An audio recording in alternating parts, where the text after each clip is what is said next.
আল্লাহ রাসূল সাল্লাল্লাহু আলাইহি ওয়াসাল্লামের কাছে এক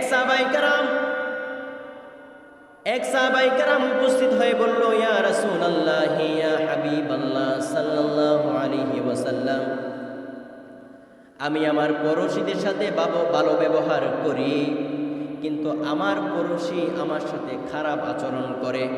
আল্লাহু আকবার।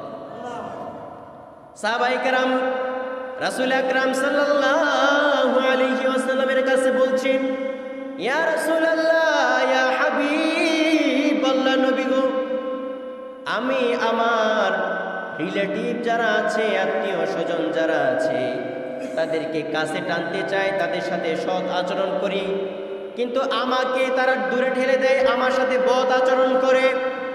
আল্লাহ রাসূল সাল্লাল্লাহু আলাইহি ওয়াসাল্লামের কাছে সাহাবায়ে কেরামটা আরো বলল, আমি তাদের সাথে ভালো ব্যবহার করি, তারা আমার সাথে দুর্ব্যবহার করে। আমি তাদের সাথে কথা বলি, তারা আমার সাথে কথা বলতে চায় না। আমি তাদেরকে দাওয়াত দিতে চাই, দাওয়াত দেই, তারা আসে না। আল্লাহ রাসূল সাল্লাল্লাহু আলাইহি ওয়াসাল্লাম সাহাবীকে ডাক দিয়ে বলল, ইয়া সাহাবী, শোনো, যদি তোমার কথা মতো কথা ঠিক হয়ে থাকে, তাহলে জেনে রাখো, তুমি যতদিন বেঁচে থাকবা তুমি এমনই করে যাইবা। তোমার সাথে কেউ ভালো ব্যবহার করুক আর না করুক, তুমি ভালো ব্যবহার করবা।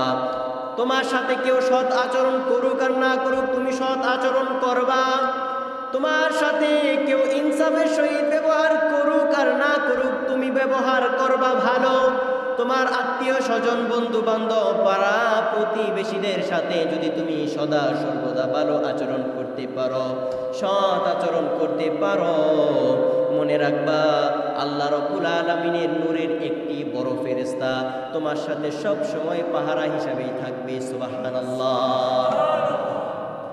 আর যদি কোনো একদিন তুমি এই আমল থেকে বরখাস্ত হয়ে যাও, তাহলে মনে রাখবা ফেরেশতা তোমার থেকে অনেক দূরে চলে যাইবে, এবং আল্লাহ পাক রব্বুল আলামিনের কাছে কিন্তু সেই ফেরেশতারা সুপারিশ করবে না। ঠিক কি না? আল্লাহ রব্বুল আলামিন আমাদের সকলকে আত্মীয় স্বজনদের সাথে, মাতা পিতাদের সাথে, বন্ধু বান্ধবদের সাথে, রিলেটিভ, দূর আত্মীয়, পড়োশী, পাড়া প্রতিবেশী সবার সাথে যেন সৎ আচরণ, ভালো আচরণ, সালাম কালামের মধ্যে সবসময় যেন আমরা থাকি। সকলে বলি আল্লাহুম্মা আমিন।